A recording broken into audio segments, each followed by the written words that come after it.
I didn't realize that what I'm doing right now is actively becoming a sort of, I don't want to say trend. I don't want to say trend because trends end.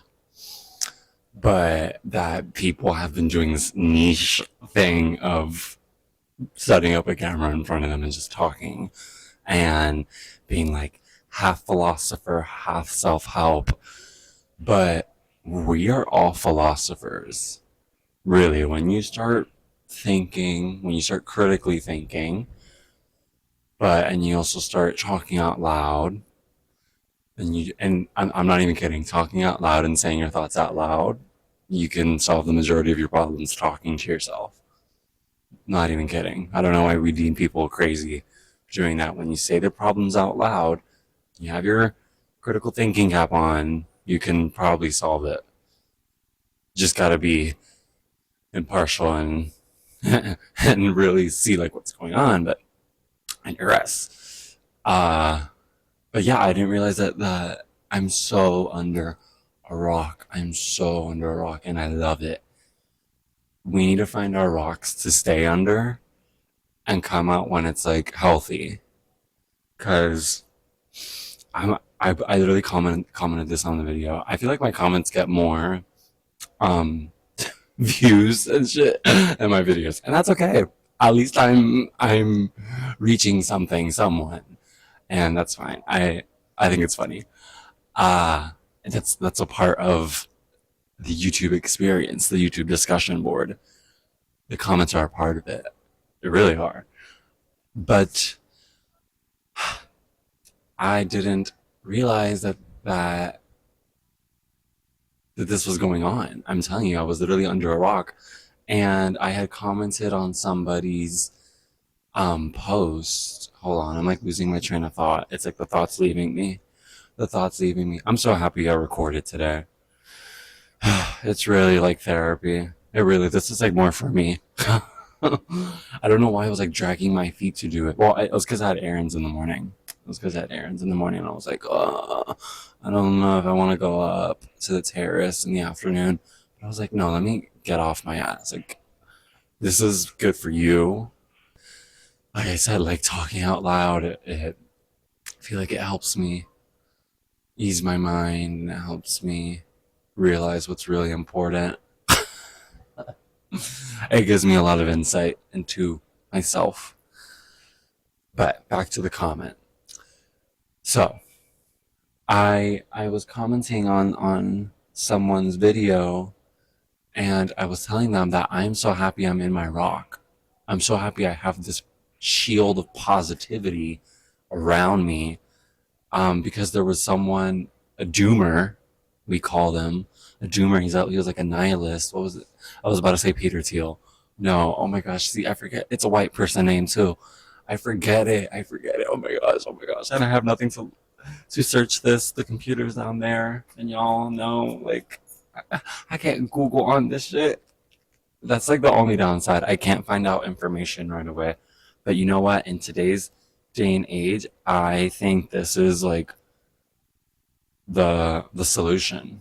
The solution to the mass information and to the mass to the availability we have. Like this sets a boundary. It really sets a boundary because if I want to look at something, I gotta connect the other iPhone to this hotspot, boot that up, see what's on, or just use my computer, and I would rather use my computer.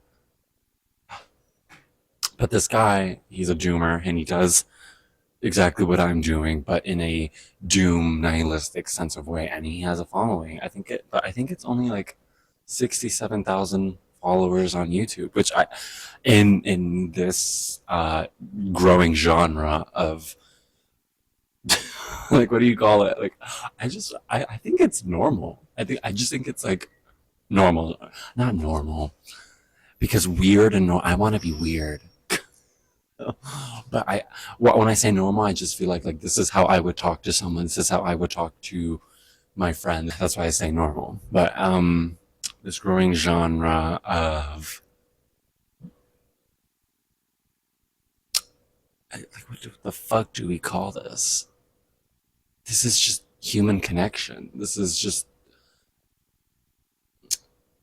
no, this is just us. This is, yeah, this is just us. But okay, this guy, he apparently, I should have watched the end of the video. I would, yeah, I found it. So he's a doomer, but this is a guy who subscribes to capitalist thinking and has the winner losers mentality. Like not everyone can win. There's an us and a them. There's a me and a you. Very like that. Very like that. And he's lacking something. He's missing what, thankfully, my algorithm shows me, and what I'm exposed to, and what I expose myself to, is people who don't subscribe to that. It's people who are who actively think of alternative ways of living in this world and a new social order, and people who strive and dream and want something else. And there's nothing wrong with that. In fact, if we weren't doing that, if I wasn't doing that, if the people if I was watching weren't doing that, life would like really suck. Like really, really, really suck. Because if this is it, get me out. I was reading today. Okay, it's just a fly. I was reading today. I was reading my book, Escape from Capitalism: Economics as Political and Other Liberating Truths. And it really felt like that part of a movie where it's the final like clicking of like the facade is just breaking. The facade of the world is just breaking around, and there's like a massive truth being realized. And it's like the Americans are not the good guys. They are not. The Americans are not the good guys. Liberals are not the good guys. This will teach you and show you and give you the wisdom that liberals and fascists, liberals will go right along and work with fascists if it means that the capitalist and that the logic of profit is going to be hurt.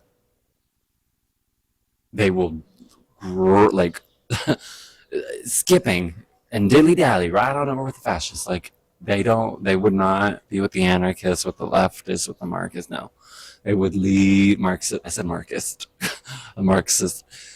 No, they'd side with the fascist. So when you say you're a liberal, a little more research, a little more, because I think you're a leftist. I think you'd agree a lot more with Marx and than you would think. But I was just reading the book today when I was waiting at the hospital, and I mean, there's just so many things that we are not taught. We were not taught, because it shows that it is possible and there's another way, and it awakens class consciousness, and it's scary. It's really, really, really scary. One of the examples, I don't know why I wanted to. Somebody told me like grab your notebook. Yeah. Oh, the bells. But one of the examples was showing how after World War One, between 1918 and 1920, there was just a boom in workers' rights and in workers' power. And like this, oh my gosh. I mean, why do they pass by if they're just gonna go? They literally do laps around me and then fly away. I'm like, but in 1918, 1920, around there, many groups were formed, especially let's say in the UK, relating to social services, the ways that the government can actually help the people. Like what caught my eye, this one was there was this council entirely composed of women, and one of the things that they had planned was communal vacation homes, because they know that moms need a break and they need a getaway. And so this would be fully funded by the state, And so you would be able to do weekend getaways with your friends, or if you want to go alone, you'd have access to these communal vacation homes. Like, we're already all staying in hostels and paying ridiculous prices. I would love that. Are you kidding me? And I mean, and I know I said that was like for moms, but just imagine the possibilities. Like, you keep thinking, keep keep imagining, keep thinking. This is what capitalism does. It robs you of thinking of. This is why that guy. I'm gonna put the name because I forget, and I'm gonna laugh when I see it. But this is why the guy, the nihilist. This is why it doesn't work. It doesn't work. Capitalism always ends up at a dead end. There's no lack of imagination. I mean, there is a lack of imagination. There is a lack of imagination. There is no lack of imagination when you remove capitalism and you remove the the binds of of the logic of profit. Because when everything is just for profit and how do we make it more profitable, then yeah, you are kind of limiting yourself. But when it's based on the logic of need, shit, the world's yours. The world is yours. The world is ours. Oh, this one little thing that spoke to me. This one little thing that spoke to me in the video that I saw, and it's about being empty. Because when you're empty, you can be filled. And no sexual jokes. Even though, all right, just one, it's Pride Month, let it slide. But even that's not everything Pride's about. I already hear it. See what I mean? The gays are just talking about sex. But no, for real.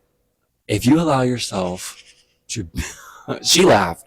The freaking pigeon laughed. That was not a pigeon that made that sound, it was a different bird. Um, you allow yourself to be empty and to just be, because we're human beings, not human doings. Saw someone saying that in a comment too, but I feel like I like seeing that in like a fifth grade paper. I mean, it's smart. It's smart, like that. A child's wisdom. Oh my God, it's the bird I like. It's like this roadrunner bird. That's so pretty. Oh, that's gorgeous. But if you allow yourself to just be, right? You gotta remove yourself from the capitalist mindset of I need to be doing, I need to be producing, I need to be no, like it's okay to just be and exist.